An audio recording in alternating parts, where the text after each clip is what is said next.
Do you spend a ton of time training your SDRs only to find that they make the same mistake over and over again, take months to ramp, and have trouble making quota? Yoda AI by RingDNA delivers AI-powered conversation guidance so that every rep can sell like your top performer. In real time, deliver talking points that help reps overcome sales objections, stay on message, and beat the competition. You'll never have to endlessly repeat sales advice to reps again. It's easy to set up, easy to customize, and comes with out-of-the-box coaching best practices. Turn your team into a revenue-driving machine today with Yoda AI by RingDNA. To learn more, visit ringdna.com/Yoda. That's ringdna.com/YODA.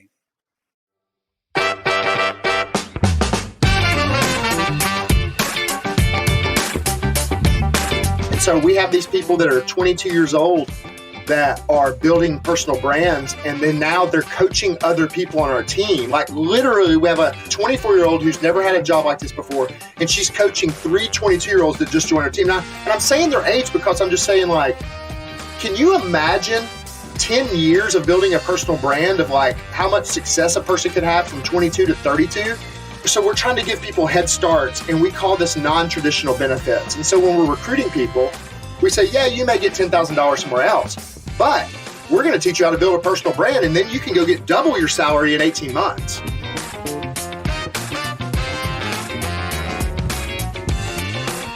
Hi, friends. Welcome to the Sales Enablement Podcast. I'm your host, Andy Paul. That was Casey Graham.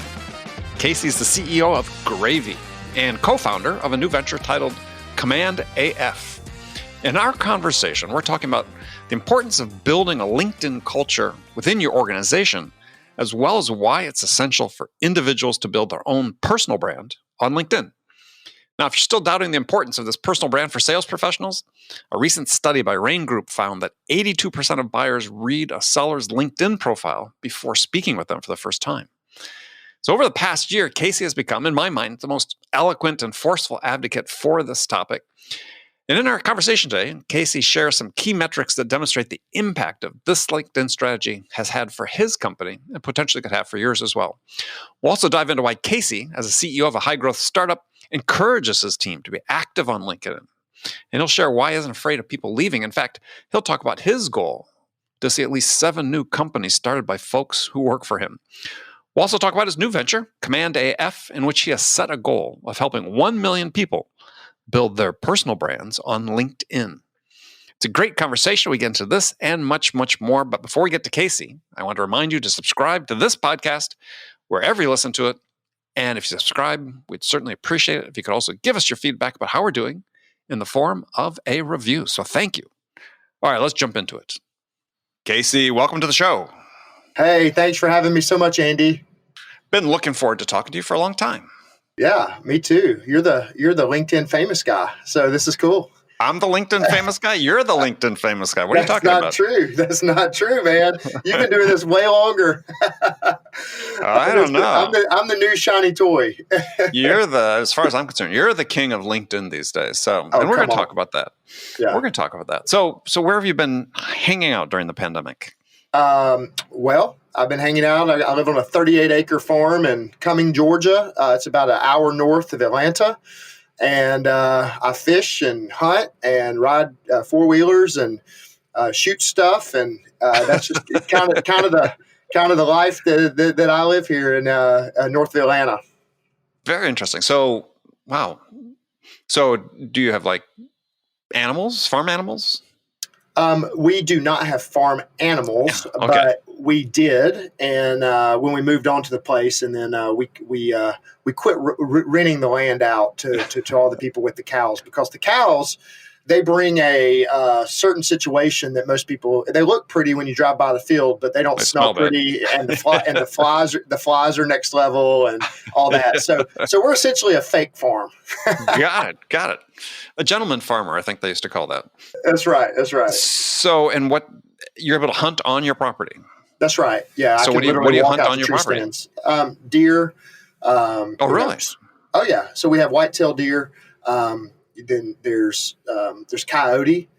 So you can, if you get lucky, you can get a coyote to come out. You put a You put a little rabbit out, this little thing that acts like it's a dead rabbit, and you got to get out there at 4 a.m. And if it comes out, then you may be able to shoot one.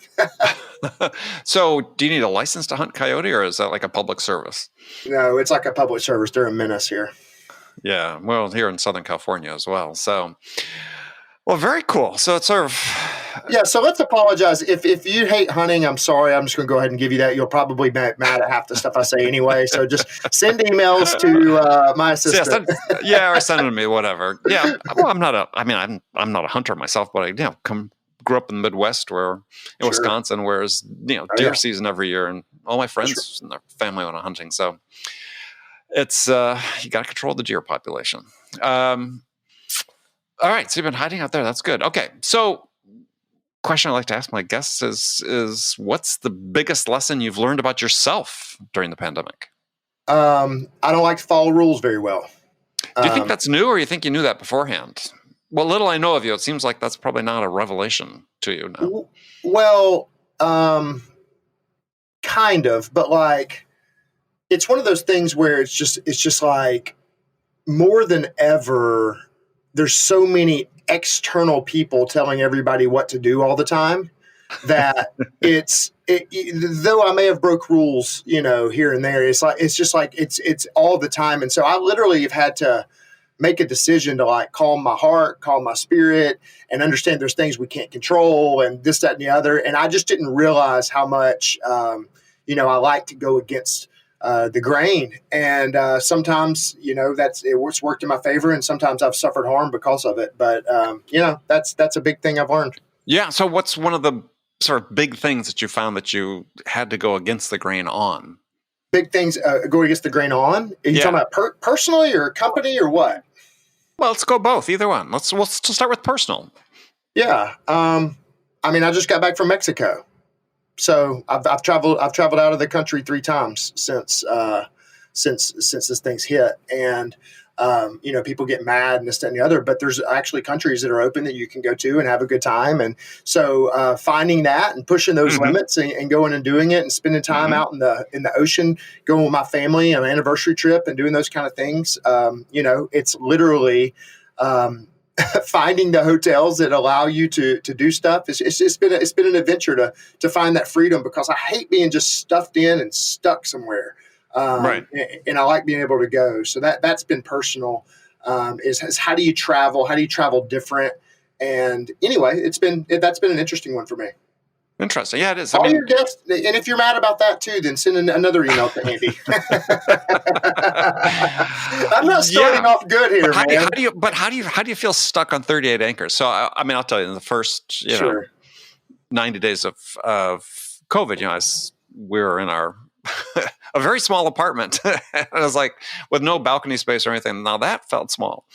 Yeah, it's more about like, come on. We all miss the opportunity to go. Oh, absolutely. Travel. Travel. But even I used to sit in Starbucks every day. I would go and I would start my day from 8 after I dropped my kids at school, from 8 to 10 and sit in Starbucks. And dude, just that, like, you forget those little, still can't do that, obviously, but those little things like that, it's just stuff that you miss. And so it's not necessarily about being stuck as much as it's about being disrupted, right? Or stuck in the situation, Or stuck in the situation. I think that's the best way to put it. Yeah, so I'm ready to not be stuck in the situation, just like everybody else listening. That's just, I think we're all ready at this point to do whatever it has to do to, like, let's move on. Let's get moving. Yeah, shake hands or give somebody a hug. Oh, dude. Yeah, that's just next level. So yep. So we're ready to get on with it, man. We're ready to get on with it. But I'm telling you, I do think an outlet has been, and I'm not just trying to say this, but like, we weren't even on LinkedIn, or I didn't even have a social media presence. I'm not on any other social media apps just because I've never felt at home in any of them. Right.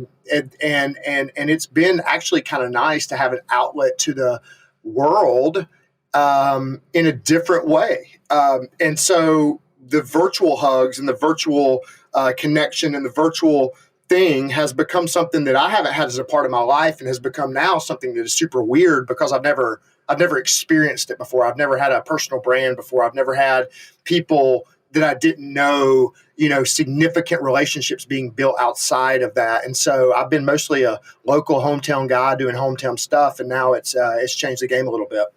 Well, let's talk about that for you and for Gravy, because when did you start? Was it like a year ago? Are you talking about on LinkedIn? Yeah.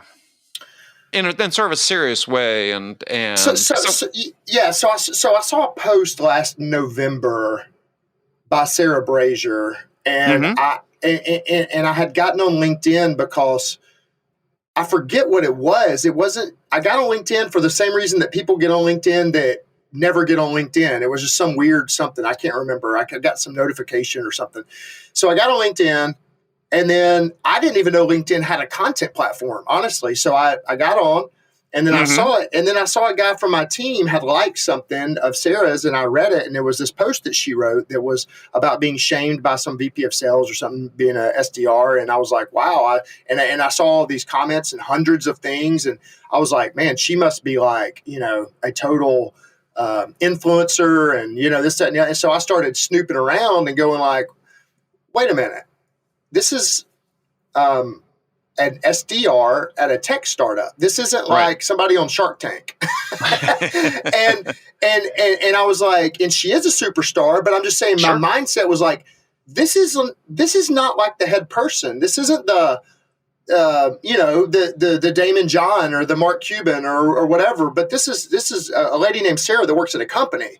And I was like, wow. And so I started following her and started getting on a little bit and going like, what's happening here? And I would post like once every, 2 months. And then finally I messaged Sarah and I said, Sarah, will you meet with me and tell me what you're doing on LinkedIn and help us with our SDR program? I'll pay you a consulting fee. And she said, sure. And so she met with us and told us about it. And she introduced the idea to us. So I give all credit to her. And she told us about it and told us about the opportunity and told us about why she was doing it. And that was the beginning. And we didn't really get serious or get after it. I didn't start until COVID hit. And that was the starting line for us to really get moving on LinkedIn. And so define what that means for you as a company, because you've embraced it individually, but you've also built this, seems from the outside, and what little contact I've had with you and a couple members of your team is you've built this LinkedIn culture, I'll call it, at Gravy that's had an impact in multiple dimensions. So tell us about how you've built this and how you've encouraged your people to participate. Well, it started by me doing it and just going like, I can't believe the amount of reach that I get on this. Like, I mean, I have I started with 800, not even that, like 300 followers or connections, and I'm reaching 20,000 people on a post or something. I'm like, this is the craziest thing I've ever seen. Like, because I've been in marketing in my life now to get that much reach for free. I'm all like, this is amazing. So I started posting consistently. And then what I started to see as we got into COVID is that like, oh my gosh, like, our mantra internally at Gravy during COVID was that we're built for this, and that when everybody runs out, we're going to run in, and we're going to be a light. We're going to be a light to the world, and we all have voices, and we need to share them. And so I started doing it, started growing, and then I started realizing of going like, hey, all of the people that I'm meeting with that we're recruiting into our company, I recruited them, and they got paid more to come work with us because they have a personal brand. Like, and I started going, guys, if you want to increase your career presence, if you want to book more calls, if you want to, get leads, I started going, the people that I'll get on the phone with that are SDRs, they're all the people that I'm connecting with all the time. And if they want to set up a call, I'll set up a call with them, but I won't with a random one. And so I just saw all these different expressions of like, if you want to, anything you want to have professionally, you can have it, and it can start on LinkedIn. And I started doing team meetings. And so every Tuesday at 11 a.m., we do a team meeting, all team meeting, and our team meetings are for inspiration, not for information. Right. And I started about once a month, I started casting the vision of, hey, if you want us to help you with your career, because our internal mantra and goal is for people to leave better than they came in. And what we tell everybody is that Gravy's temporary. Gravy's temporary for me. Gravy's temporary for you. It's a temporary place. And so all of you have bigger visions than doing what you're doing or making what you're making or selling what you're selling. You all want more. And this is the opportunity. And I started casting the vision, and Tara Hortzmeyer was the first person to go behind me, and she started posting, and she started growing. And then when everybody saw Tara take off, they were like, oh, wow, like Tara's not the CEO. She's not the figurehead, but she's crushing this and she's exploding. And she's meeting all these people and she's booking all these meetings and she's creating sales and she's recruiting staff and she's doing all the things that she wants to do in her career. And now she's getting job offers and she's getting, recruited and all this kind of stuff. Sure. And I was able to use Tara then as the example to say, guys, if Tara can do it, you can too. And we're going to set up a LinkedIn influencer channel. And the only commitment you have to make is that if you're going to join this LinkedIn influencer channel, I'm going to show you. This is like on Slack or something internally. Yeah. On the Slack, and so we have a Slack is our headquarters, and it always has been. Right. And I said, I'm going to lead this channel, and I'm going to show you how to build a personal brand, because if you want a personal brand, you can take that with you when you leave Gravy, and you can get everything you want to get out of your career and your life and the vision that you have. And so then we opened up the channel, and I started breaking down my post. And so I would post the stats. I would say, this is why I did the headline this way. This is why I wrote it this way. This is why I shared the story. And this is why I asked this question. And this is what the results were. And so what we did is over about 90 days, people were watching and they were getting their confidence, and they were saying, Casey, I don't know what to say. I don't know what to say. I don't know when to say it. And so we broke it down to where there's 13 different types of posts that I post. And we branded them different things to say, hey, this post is the Twitter post. This post is what we call the vulnerable proverb. This post is called this. And so we would break it down and create a system that would say, this is this type of post, and this is the structure of the post, and this is the question that you ask of this kind of post, or this is why you do it. And I just started modeling the way, and people would do it, and then they would come in there and say, hey, give me feedback. How would you do this different? And so me and Tara would then go in there, and one person at a time, we'd give them feedback. Hey, if I wrote this post, I would change this, change that. And we would just give them coaching and mentoring and guidance. And it started one at a time. And then 2 people jumped in, and then 3 people jumped in. And then all of a sudden now we're 6 months later, and we have 45 people that are LinkedIn influencers and growing their brands. Right. Okay. So a lot to break down in that. So first of all, this idea. Is that too much? Well, no, we're going to go back and break it down if I remember all of it. So first, which I love this idea, which I think is so important for people to understand, is this idea of, and this is hard for people even to admit to themselves because they don't want to admit it to the company, but that, when you're working at a company, it's temporary, right? I mean, this way of life, none of us are in a job for 20, 30, 40 years anymore. Not like my dad, 36 years for one company. I mean, hell, I was, before I started my own company, I had 9 shots. I think I lost track of my companies I worked for. But you're there for a point in time. And I love this idea you say is that we want you to be better when you leave than when you came in. I mean, I think so few managers would say that. Yet, that's how you attract people. Well, I call it corporate terrorism is the other way to do it. And it's a form of dictatorship, in my opinion. And people, we use our gifts to woo people in, and then we try to give them golden handcuffs, and then we don't allow them to go out and have anything on their own. But if something happens in the company and they're not, the company's not doing well, then we're going to let them go, if it just everything's not working well. And then they don't have anything left but a resume at that point. And my thing is guys, I don't know if Gravy's going to be successful. I don't know, we hope it is, but everybody hopes their company is going to be successful. I don't know what the end game is going to be. And so we teach them when they come in, we have a class called Kool-Aid. And in Kool-Aid, we teach them nobody's ever going to have a bigger vision for your career or your life than you are. And so we want you to develop that so that when you go to your next thing or do what we call a Gravy graduation, which we celebrate graduations for people who launch their own companies or people who go get promoted or get recruited out or whatever. And so, but we can't help you if you don't know the direction that you want to go in. And so we ask them to pick a direction, like, why are you at Gravy? And it's called Why I Gravy. And that's the point. And then from that point, literally we have somebody the other day say, this is a stepping stone for me to become a VP of sales at another company or here. And it's like, I hope we can provide that. But if we can't, I want you to leave in such a way to where you can. But most companies, they don't do that. They don't want to acknowledge what's really happening anyway. That's what that's the maddening part of what I can't understand is here's a leadership principle. They're already thinking it. You might as well know it.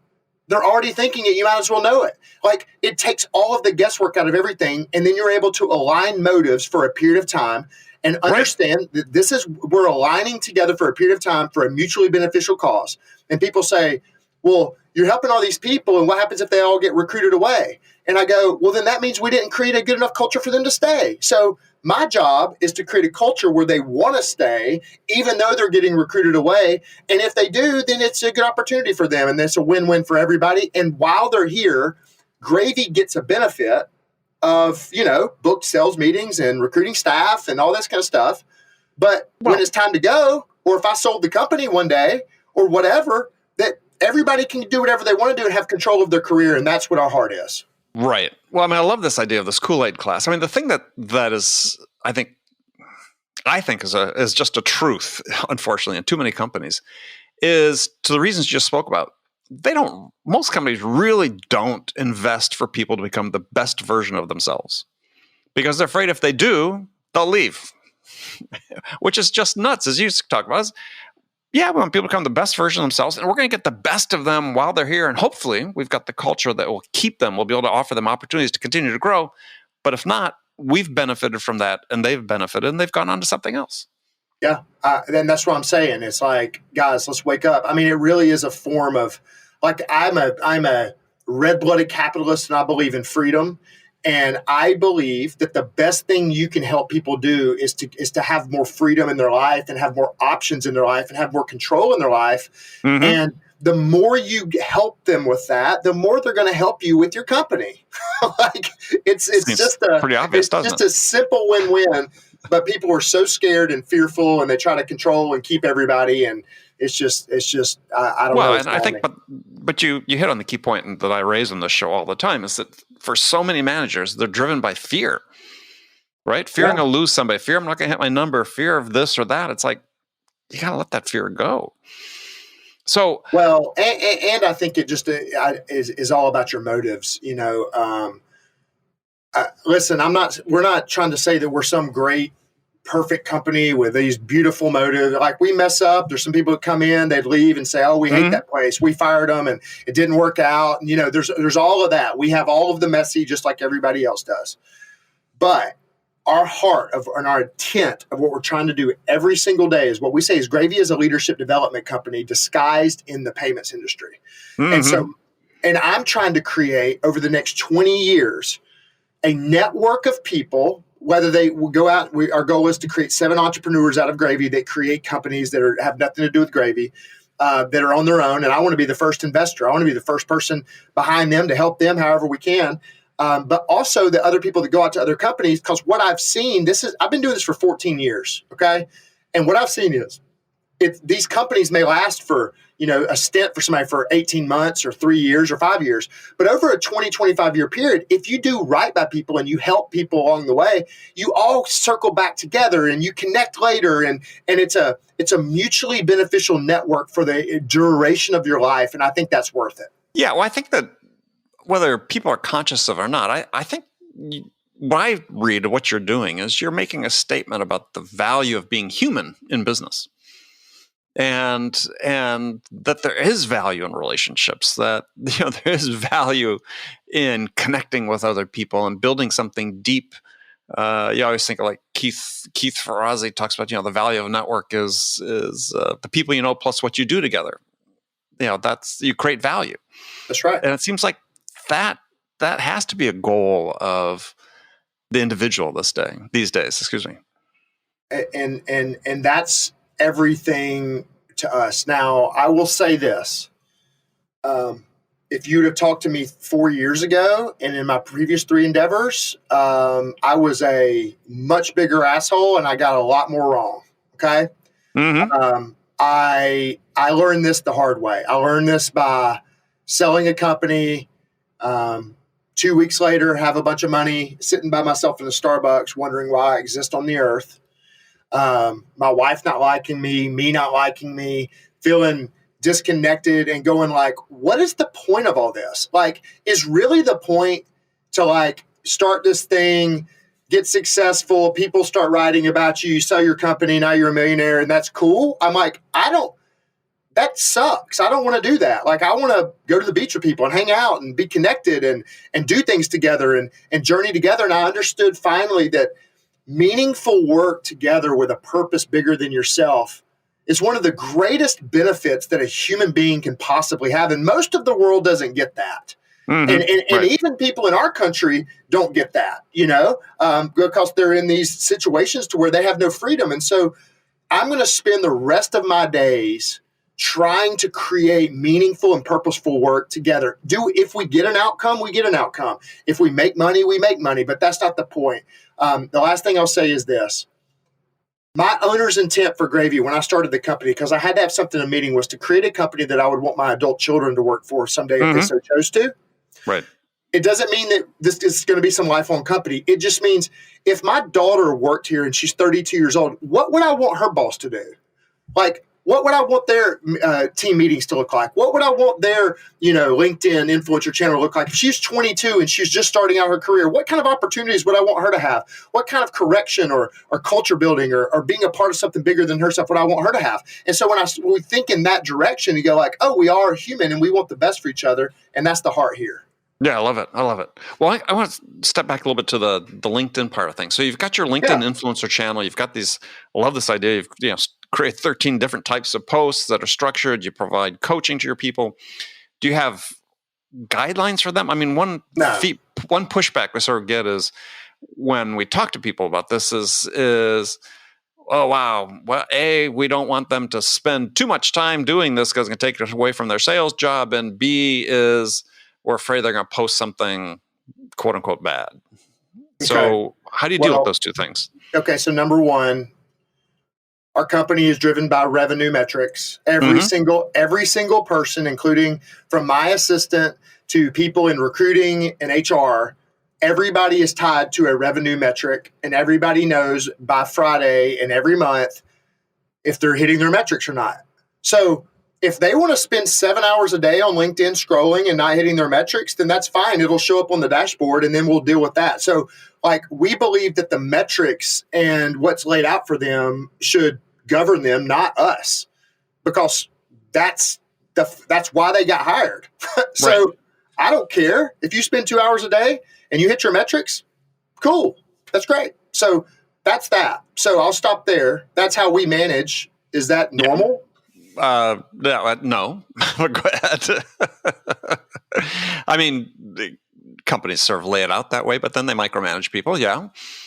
I know, but I'm saying, but that's the metric. Like that. This is where I'm getting to the crazy. This is the crazy pill stuff. Well, I know it's you're trusting your people. Yeah, and that's the metric. Like it'd be different. So if you have unclear metrics, then that's another problem. Right. But we have ruthlessly clear metrics that everybody knows and that they can see and they know where they are and there's no surprise and nobody's like, I didn't even know I was behind or I know I'm ahead. And this just isn't for sales, it's for everybody. And so that's clear. And so then, do whatever you want to do outside of that. That's why if you want to pick your kids up off the bus, if you want to go to the elementary school for the star student thing, or you want to go to lunch with your spouse or whatever, I don't care. What we care about is that. So that's number one. That they're going to say stupid stuff. Here's what I say about that. If they say stupid stuff, talk to them about it. Mm-hmm. That's it. And if they keep saying stupid stuff, then that's a judgment issue. And then you give them a warning and then you go down your process that you would with any HR thing and say, hey, you're saying stupid stuff. We need to talk about it. And if they keep doing it, then they don't need to work there. So that's how we treat those two things. So you're not freaking out every time if it happens, somebody says something. Let me give you an example. Like sure. we had a person that came on and they started basically they would disagree. They had a different opinion inside of like what we should do with some marketing thing. Okay. So the leader basically decided we should do X and they thought we should do Y, and they all agreed in the meeting that they're going to disagree. And then we're like, okay, that just happens sometimes. But then the posts started coming out that were kind of cryptic posts of like why this, other thing would be the best thing for marketing companies in general. You follow me? Yep. Well, there started to be a little triangulation, and I hate triangulation, where somebody talks to somebody and they say, hey, did you see this post? And so I got copied on this text message thread where somebody said, did you see this and this, that, and the other? I picked up the phone immediately and I said, listen to me. The worst thing you can do right now is this.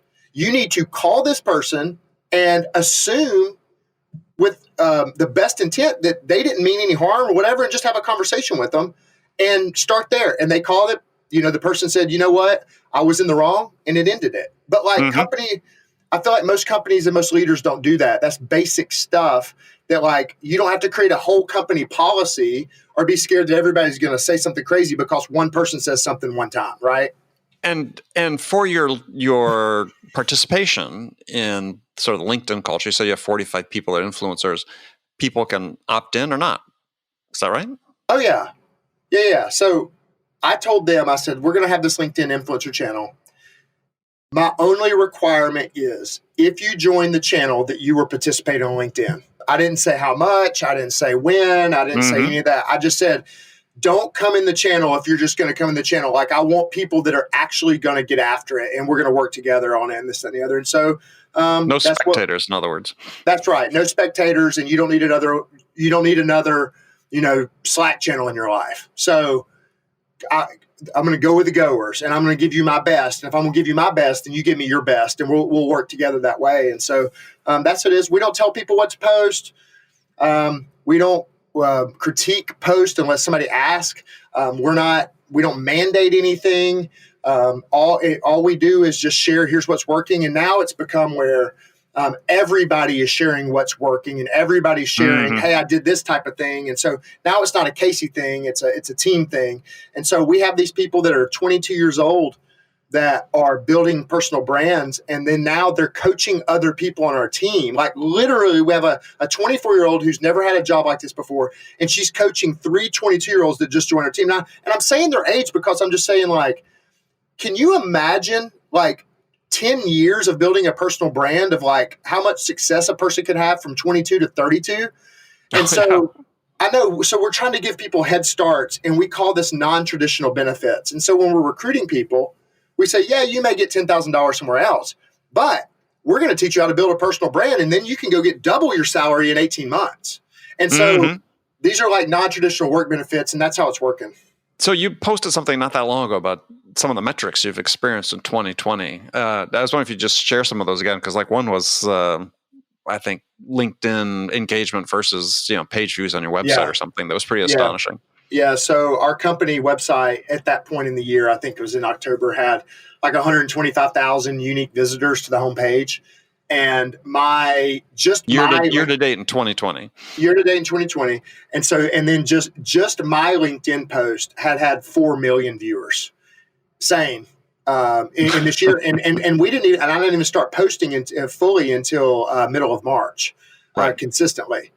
And so when you add up all of our people together, we did a rough estimate. We didn't plug people into the dashboard and see, but it was way more than 10 million. And so for free, we have 10 million versus 120,000. Now, obviously, a view doesn't mean everything. I get that. Sure. But our recruiting cost this month for Gravy is 0. For how many people? We hired 20 people in the last 30 days. So no recruiting cost. 0 recruiting cost. And so my number one metric is recruiting cost and speed to hire. And so now we flipped it. Or like a year ago, we couldn't find people because we didn't have networks. We're just like everybody else. Hey, we need to recruit somebody. Let's get either a recruiter or like, hey, who do you know? And that stuff takes forever. And then everybody runs out of who they know. And people don't want to post about it because they're like, I don't know, it's just stupid. And so now we're able to do it. And so we have a line. And so we have so many people waiting in the wings. And people say, well, you can't recruit software developers this way. And we have. We've recruited every type of position. And that's our number one metric off LinkedIn more than anything else. And what about tied to revenue? Anything? Oh, yeah. We've got a 6-figure pipeline. I would have to get the exact. Last time I looked, it was Sure. It was like $150,000 in revenue I can't remember. I think that was MRR. So no, I'm sorry, that was ARR. And then we had another 250 in the pipeline. But what's weird about it is 45% of our sales calls now, the number people say they can't come off a Google ad or they may come off of a SDR, but they say, "Oh, we know about you guys from LinkedIn." So 45% of the calls, though they're not attributed to a direct LinkedIn, there's the, "Oh, we saw you on LinkedIn," or, "Oh, we see Casey's post all the time," or, "Oh, they make a reference." And so I don't know what that's considered in marketing because I'm not a marketer, but I think that probably helps. Yeah. Let's say that's good. Just to summarize that. All right, so I'll move on a little bit because we've talked about personal brand, and you're sort of starting this new venture to help people build personal brands. I'm fascinated by this, called Command AF. But let's talk about the goal of it, and then let's talk about what you consider to be the personal brand on LinkedIn. Yeah, the goal of Command AF is simply, listen. If you're a resume writer, I'm sorry. I just resumes are great to glance at, but they're not great to hire off of. And so when somebody is a consistent personal brand, you know so much more about them and have so much more insight into how they think and so much of that the most valuable team members into the future and the people that are going to be able to command the most value in the market are people going to have personal brands. And so I'm passionate about people being able to display who they are instead of it being off of a pedigree. Some of the best people we have didn't finish college, and so but they're freaking wicked smart. They're leading our departments. Some of our top technology people didn't finish college, and they're like, "Oh my gosh, you didn't go to Georgia Tech or this, that." Right. And it's like, no, but they're freaking good, and we found them because they're writing about stuff and all that stuff. So Command AF is that we want to kill resumes being the entryway into companies. And our goal is 1 million personal brands being built. And I don't know the time frame of how long that will take, but we want to help 1 million people build personal brands so that they can command whatever they want out of their career. Because here's what you know and I know. It's not about where you went to school or any of that. What the number one way to get any opportunity in your life is who you know. And so the best who platform currently is LinkedIn. And so that's why the window is open, which I think is a very short window on LinkedIn. We're going to help as many people as possible build those personal brands, and that's what it's about. And why do you think the window's short? Because LinkedIn's going to cash in at some point. They're going to get they're going to realize that you can get people to pay for this. And I think at some point, if you just, I say past is the best predictor, past behavior is the best predictor of future behavior. And in big tech, once you have a bunch of people addicted to something, then, they make you pay for the exposure. Right. Well, probably a good bet on that. So what would you consider sort of the good elements of a personal brand for an individual, let's say like an individual salesperson, SDR and AE? I think the most important part, and this is one of the things, is to be different. There's already enough sales advice. There's already enough, tips on how to do 1, 2, 3, 4 on, sell phone calls or marketing advice. And so I always look for like an angle or a twist to your situation of who you are. And so I can give you specific examples if you'd like. Sure. Go ahead. So there's a lady named Patience on our team. And so we call her the M&M of gravy. She literally came from like very, very hard situations in life. And she randomly found us and she fought to get in. And then now she's got a brand that's taken off. And so her brand that she's doing is she's like the M&M of LinkedIn, meaning she writes like inspirational posts, and that's what she does. Like that's her angle. That's her way. She's in data at our company, but she's writing like almost poetry on LinkedIn, but that's what she does. And she does this high level inspirational stuff. She's in data, has nothing to do with it, but she's building but if she wanted to go get a data job, she's connected with all these data people that like her. So that's a unique take. She's an inspirational writer, but she's in data. So that would be one. Another example would be there's a guy on our team that he has a military background. And so he's in sales. And I was just like, hey, listen, there's too many salespeople. Like, if I were you, I would start and I would be like, everything I would do would be military driven. And I would do something on military because number one is that in general, people are thankful for the military and like somebody who's in the military and this, that, and the other. And so I would share my stories from that perspective and I would lean more in that direction and then drip in your sales advice. Don't just do sales advice. So that would be another angle. For me, it was to be authentically a CEO that is willing to say, I go to counseling and I've struggled with anxiety and depression and, like share the good, the bad, and the ugly. Right. And so my angle was going to be, most CEOs talk about how everything's so good and cool and this next round of funding and all this kind of stuff. And so my angle was authenticity. So anyway, those are some things that people go like, well, what does that mean for me? Well, it basically means why do people like you in real life? Like, what about you in real life? Don't just talk about what you do. Talk about who you are and spend more time there and then drip in the business stuff and more people will connect with you because people buy from people that they know, like, and trust. I don't care about your tips. I care about you. And if I like you, then I'll buy anything you sell me. Right. Well, I like what you wrote. Is that helpful? Oh, yeah. I like what you wrote. You said, a quote you said, when you help people build personal brands, they get to keep it forever. And that's so valuable. Well, I think it's the greatest thing it's the greatest benefit. I call it the new 401k. People are like, can I get a 401k? And I was like, well, what you really need is a personal brand. I mean, I'm happy to give you a 401k too, but you can really cash in double your salary on a personal brand. And so that's a real benefit. And I think as companies start to wake up and as CEOs start to wake up, they're going to realize that people are going to want to go to places to where they can get a leg up in their career. And so that's what we want Gravy to be known as. And I think they can express themselves as well. I mean, we're sort of still in this mode of company leaders saying, well, I want my people to represent my company well, but not so well that people really notice them. Well, I think that's it's crazy, right? It just works against you, especially these days, because I mean, I get a sales pitch from an SDR and AE. What's the first thing I do? I looked on LinkedIn. Of course you do.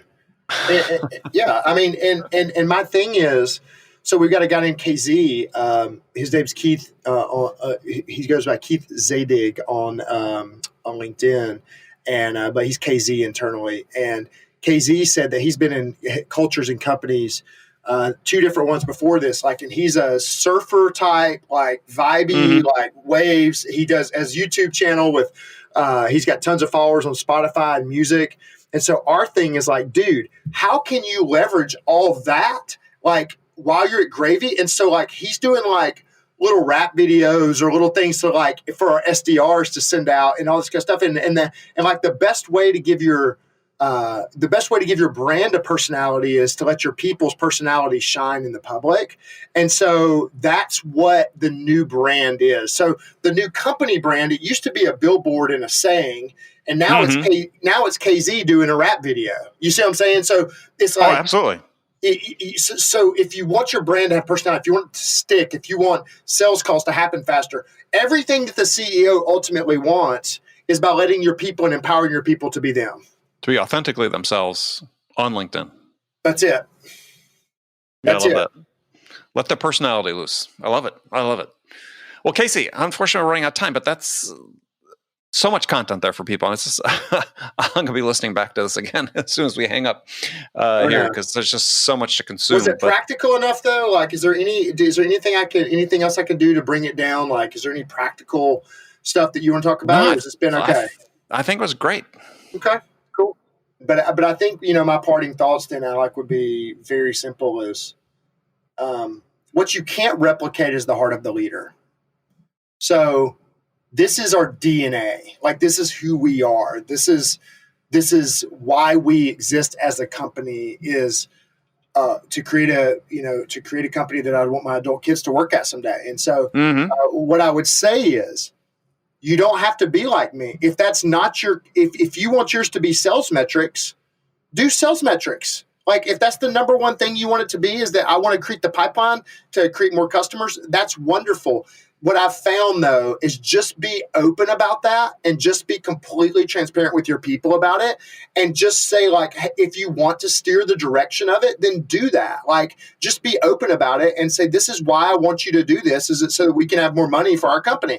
So I just see, like, don't try to fake it and be like, oh, now I'm going to take on this thing and help you believe better than you came in, but really you just want more sales. So just be honest about what you want, lay it out there, and then empower your people to go do it. Excellent. Well, Casey, thank you so much for your time, and we'll make sure we do this again before too awfully long. All right. Thank you so much. Okay, friends, that's it for this episode. First of all, I want to thank you for taking the time to listen. We're ever so grateful for your support of this show, and I want to thank my guest, Casey Graham, for sharing his perspectives and insights with us today. If you enjoyed this episode, please subscribe to this podcast, Sales Enablement with Andy Paul, on iTunes, Spotify, or wherever you listen to podcasts. If you could also leave us a rating or a review and let us know how we're doing, we'd certainly appreciate it. And you can do all that on your phone in less than a minute as soon as this episode is over. So thanks for your help. And thank you so much for investing your time with me today. Until next time, I'm your host, Andy Paul. Good selling, everyone.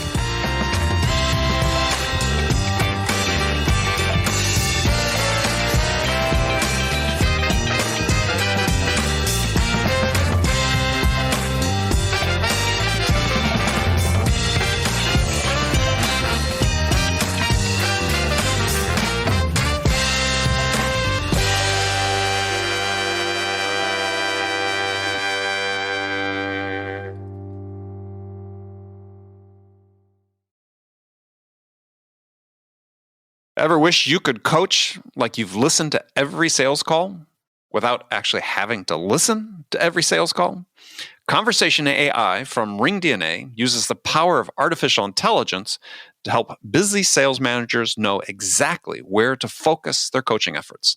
Learn which talking points are working and which are falling flat, ramp new reps faster, and help your entire team master the art of conversation. Unlock your team's full potential with the power of AI. Learn more at ringdna.com/CAI. That's ringdna.com/CAI.